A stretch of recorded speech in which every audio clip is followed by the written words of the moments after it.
Mesdames, Messieurs, bonjour et merci de nous rejoindre pour ce point de l'actualité. Séance d'échange entre responsables et représentants des partis politiques et la Sénat ce mardi. Le rôle de ces partis politiques dans la réussite du processus électoral était au cœur des discussions. La Marine nationale organise depuis ce matin et ce pour 3 jours une opération dénommée Espadon. Objectif, faciliter la sécurisation des eaux sur sa juridiction. On en parle dans ce journal. Et puis, premier entretien entre le président russe et son homologue américain Vladimir Poutine. Et les deux présidents se sont entretenus ce mardi par téléphone. Plusieurs sujets abordés dont ceux qui fâchent.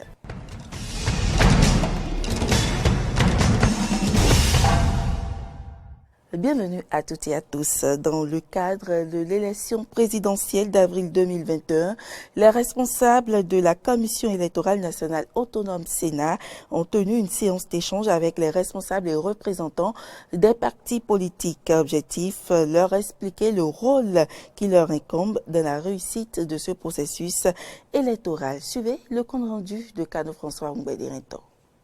Les responsables de la Commission électorale nationale autonome Sénat étaient ce mardi 26 janvier 2021 à une séance de concertation avec les partis politiques, acteurs impliqués dans le processus électoral qui conduira à l'élection du prochain président de la République du Bénin au soir du 11 avril 2021.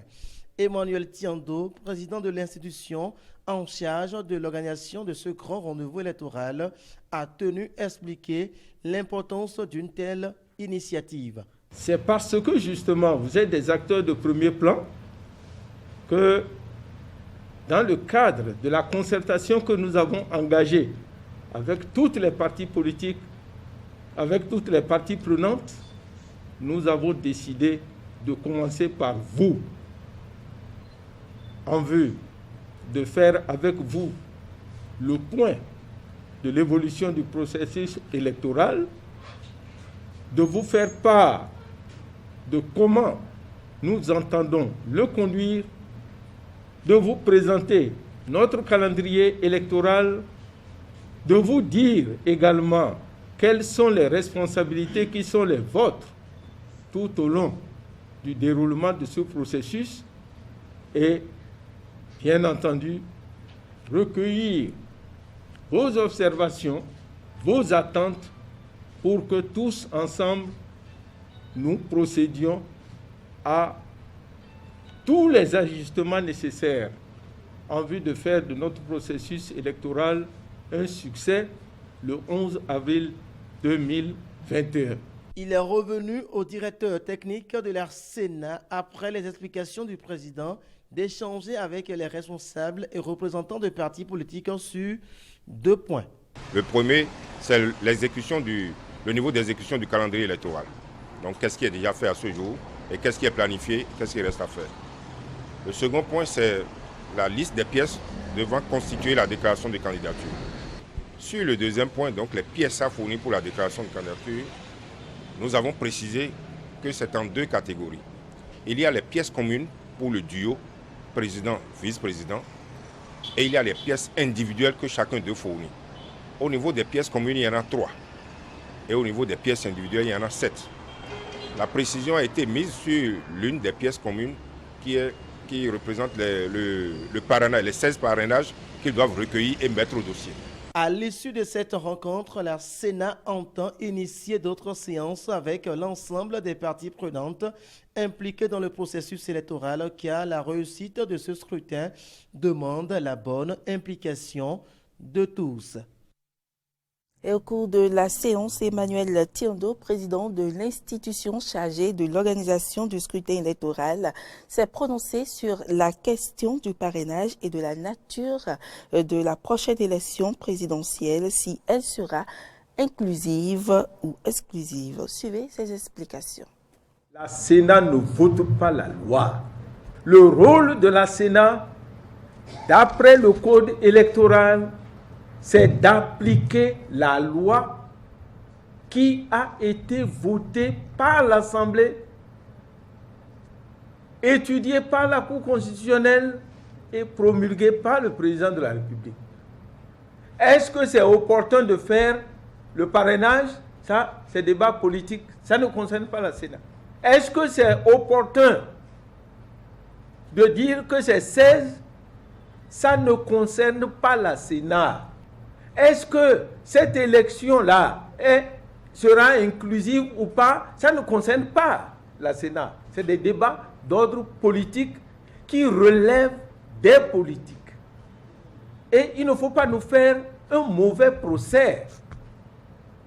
Nous préférons être accusés des choses dont nous sommes responsables que de nous accuser des choses dont nous ne sommes pas responsables.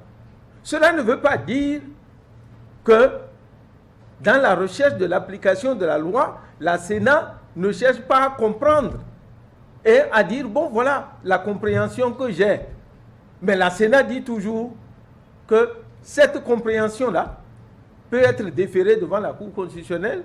Et si la Cour constitutionnelle dit que c'est une mauvaise interprétation, on assume. On va obéir aux décisions de la Cour. Mais ne demandez pas à la Sénat de jouer un autre rôle qui n'est pas le sien. Donc, les questions d'inclusivité là, ou d'exclusivité, c'est des débats d'ordre politique, ça se mène à l'Assemblée nationale.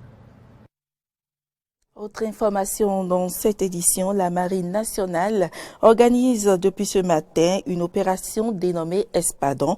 Cette opération a pour thème zéro tolérance zéro pour l'insécurité maritime dans les eaux béninoises et elle vise à préparer le personnel et le matériel à avoir des capacités opérationnelles pour garantir un espace maritime sécurisé et sûr. Plus de précisions avec le chef d'état-major des forces navales adjoint. Le but de cette manœuvre est de nous donner l'occasion de faire le point sur la capacité opérationnelle de nos personnels, de nos matériels, de stimuler en nos personnels le réflexe et le goût de l'action dans le cadre des différentes missions de sécurisation.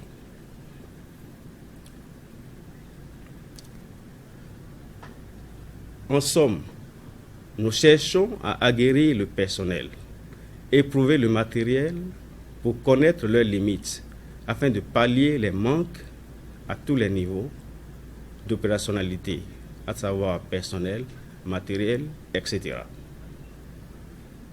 Ainsi, durant 3 jours, c'est-à-dire à partir du 27 janvier, cette manœuvre Espadon se déroulera en 4 scénarios. Le premier jour, nous aurons 2 scénarios. Un scénario dans la matinée qui consiste à un exercice de piraterie maritime dans la rade de Cotonou. Et dans l'après-midi, nous aurons un deuxième scénario qui consiste à un exercice sur la sécurité, l'incendie et les voies d'eau à bord d'un patrouilleur stationné à quai. Le deuxième jour, c'est-à-dire le 28 janvier, nous aurons un 3e scénario.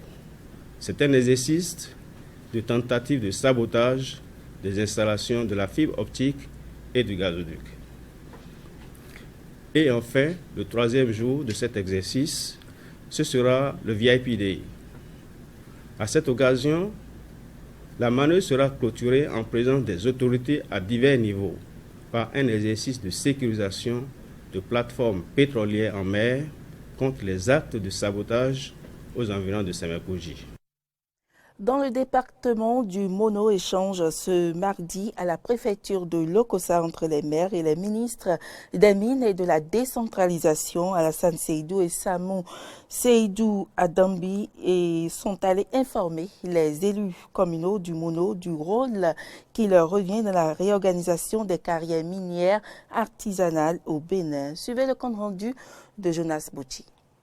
Pour faire percevoir aux maires du Mono la pertinence de la volonté du gouvernement de réorganiser le secteur de l'artisanat minier au Bénin, le préfet du Mono, dans son discours introductif de la séance, a partagé avec l'assistance quelques constats faits sur les carrières minières artisanales au Bénin. Il s'agit entre autres de l'ouverture anarchique et illégale des carrières de ressources minérales, du non-respect des normes environnementales et sécuritaires de ces carrières, de l'embauche des mineurs sur les sites illégaux et clandestins. Selon le ministre de l'Énergie et des Mines, le gouvernement compte sur les élus communaux pour mettre fin à l'anarchie qui règne dans ce secteur. Les maires et les chefs d'arrondissement sont rendus responsables de l'ouverture de carrières illégales sur leur territoire de compétence. Ils devront veiller à interdire l'ouverture de carrières anarchiques sur leur territoire. Les chefs d'arrondissement devront rendre compte immédiatement au maire dès qu'une carrière est ouverte dans l'arrondissement sans autorisation préalable des services compétents de l'État. Le maire sollicitera les services des forces de sécurité publique et des ministères sectoriels concernés pour fermer la dite carrière et faire appliquer les sanctions conformément à la réglementation en vigueur. En dehors de la préservation de l'environnement, cette réforme facilite la traçabilité financière de l'exploitation des carrières grâce aux reçus et aux bons de chargement qui feront l'objet d'un contrôle régulier par une brigade mobile. Chaque camionneur que vous verrez donc dans la ville doit avoir devant lui 2 tickets. Le premier, c'est le reçu que le service d'asile marchand ou bien l'agent de la mairie lui a remis. Et maintenant, le bon de chargement qui dit exactement quel est le cubage. Et c'est sur la base de ce cubage que la mairie place son ticket. Donc ces 2 tickets sont les éléments que la brigade mobile va vérifier. S'il s'avérait que le camion n'a pas les 2 tickets et s'il n'y a pas concordance entre le bon de chargement et la valeur inactive placée, donc l'intéressé en infraction. L'État central, sur déclaration des exploitants, reverse 40% aux mairies, ce qui permettra donc aux mairies qui ont fait de ces ressources minérales de réellement en tirer grand profit pour le bonheur des populations. Les maires et les chefs d'arrondissement qui feraient preuve de légèreté dans l'exécution de cette réforme auraient commis ainsi une faute lourde qui pourrait leur coûter leur fauteuil. Et pour cela, le ministre de la décentralisation et de la gouvernance locale prévient. Le gouvernement ne peut pas atteindre son objectif s'il n'y a pas votre implication. Parce que votre partition est essentielle. Si vous vous rendez complice de ce qui se passe et qui est aujourd'hui déploré sur le terrain, eh bien, vous risquez d'en répondre. Désormais, l'ouverture d'un site minier artisanal est subordonnée à un certificat d'occupation du site délivré par les maires après le contrôle du service des mines et du cadre de vie qui s'assure des conditions de restauration du site par l'exploitant à la fin de l'exploitation. L'actualité hors de nos frontières en France, des chiffres en hausse, toujours pas de reconfinement en vue. L'exécutif tient un conseil de défense aujourd'hui, mais Emmanuel Macron devrait prendre une décision la semaine prochaine. Suivez le point. Daté d'aujourd'hui ? Daté d'aujourd'hui. Faites voir ça, je vais vous dire. Reconfinement ou pas, telle est la grande question. Selon un dernier sondage Opinionway, plus de 70% des Français s'y préparent. Mais du côté du gouvernement, l'idée n'est pas encore arrêtée. À l'image du président du conseil scientifique, métronome souvent des prises de décisions de l'exécutif. Nous avons 2 possibilités. On attend la fin de la semaine pour disposer des résultats de la 2e enquête flash de Santé publique France et des 2 semaines de recul pour évaluer l'impact du couvre-feu à 18h. Seconde possibilité, au vu des premières données qui montrent que le variant anglais circule de manière plus importante qu'on ne le pensait, on anticipe. Pour ma part, je pense qu'on n'est pas dans l'extrême urgence, on n'est pas à 1 semaine près. Une dernière déclaration en une d'un journal qui pose problème, d'autant que quelques heures auparavant, le président du conseil scientifique déclarait qu'il y avait urgence face à un virus diabolique. Un changement de ton en moins de 48 heures pour une ultime mise au point. Je n'ai pas changé d'un iota entre dimanche et aujourd'hui. La décision doit être prise entre la fin de semaine et le milieu de la semaine prochaine. On n'est pas à 3 jours près, ce n'est pas de l'extrême urgence comme une opération chirurgicale. Cette décision est extrêmement lourde, il faut tout peser. Une prise de décision tardive du gouvernement qui agace l'opposition, qui réclame plus de discussions. Ce que nous demandons depuis le début, c'est que ce soit les politiques qui prennent des décisions et non pas un conseil scientifique qui est seulement là pour donner un avis. Le reconfinement serait un échec. Le président de la République décide. Vous qui êtes journaliste, moi qui suis député, on ne sait rien de ce qui va être annoncé mercredi. On est suspendu à notre poste de télévision, comme tous les citoyens. Quel est le lieu d'échange, de débat ? Aucun. Un reconfinement total aurait des conséquences humaines très fortes, notamment chez les jeunes, de plus en plus en difficulté. La résilience des Français est formidable. Par ailleurs, en cas de retour à un reconfinement strict, la question se posera d'un vote du Parlement pour l'autoriser, ou non. Cacophonie au sein du Parlement, mais aussi dans certaines mairies, comme à Cabourg. Son maire Tristan Duval a informé lundi en ouverture du conseil municipal qu'un reconfinement de 5 semaines allait être annoncé dès ce mercredi. Information démentie sur les réseaux sociaux par le préfet du Calvados. Tristan Duval a présenté lui ses excuses sur Twitter, précisant qu'il ne s'agit que de rumeurs en cours.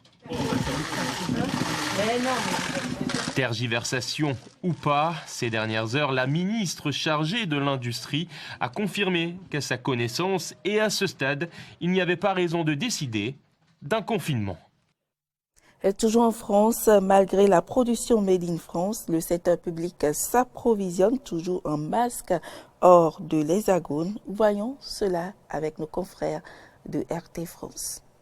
En France, on a des idées et on a aussi des masques. Restaurer nos capacités de production fut laborieux puisque l'une des dernières usines de masques avait fermé en 2018. Nous étions donc dépendants des imports étrangers, d'où la pénurie subie en début de pandémie.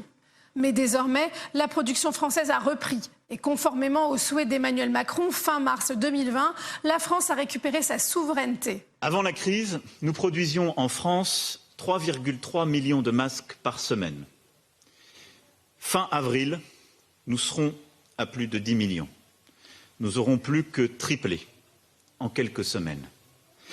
Et nous continuerons cet effort pour continuer la multiplication de nos capacités de production. Et je veux que d'ici la fin de l'année, nous ayons obtenu justement cette indépendance pleine et entière. Des centaines d'entreprises produisent désormais des masques en France, allant du géant du luxe à la manufacture traditionnelle, en passant par la start-up. Et la capacité de production, multipliée par 30 en moins d'un an, a atteint les 100 millions de masques sanitaires par semaine. Certaines de ces sociétés sont aidées par l'État. Et pour soutenir la filière, l'initiative Savoir-faire ensemble regroupe les acteurs du textile. Mettre en place des solutions pour faciliter les liens entre donneurs d'ordre et fournisseurs.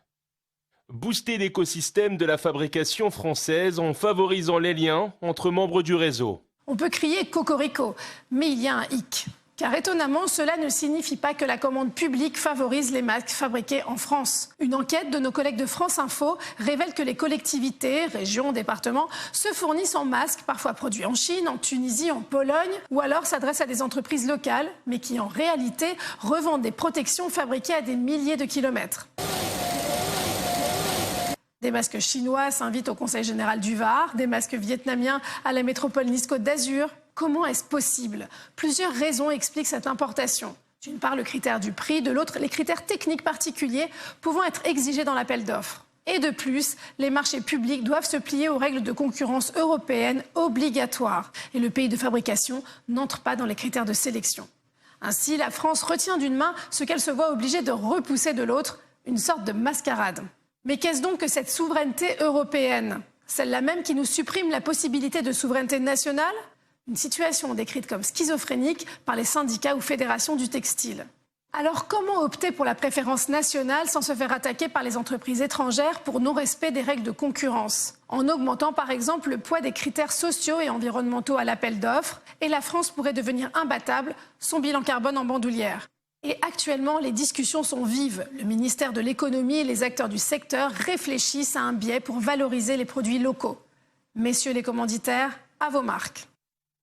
Et puis, premier entretien entre le président russe et son homologue américain, Vladimir Poutine et Joe Biden, se sont entretenus ce mardi par téléphone. Plusieurs sujets sont abordés, dont ceux qui fâchent.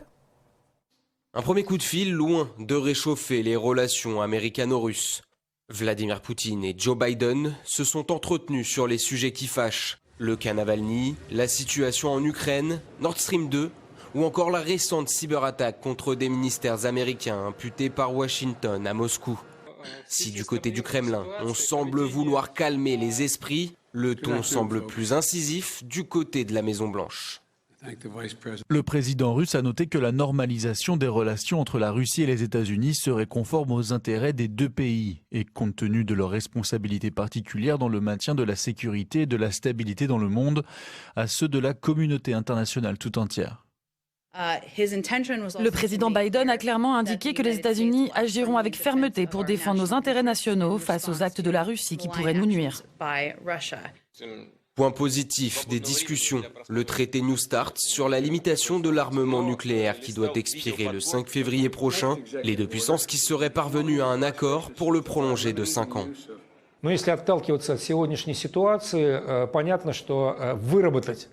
Étant donné le contexte actuel, il est évident qu'il était très difficile de parvenir à cet accord, tant par manque de temps qu'à cause du climat des relations bilatérales, qui après la passation de pouvoir aux États-Unis n'a pour l'instant aucunement changé. Il est très bien que nous commencions notre coopération avec la nouvelle administration, avec l'administration Biden, sur ce geste positif et symbolique qui pourrait ouvrir de nouvelles portes et de nouvelles perspectives afin de faire progresser nos relations dans d'autres domaines également. Et signe que le temps presse, Vladimir Poutine a pris les devants en soumettant à la Douma, le Parlement russe, un projet de loi sur cette prolongation. Mesdames, Messieurs, ce sera tout pour cette édition. Merci pour l'attention et à demain.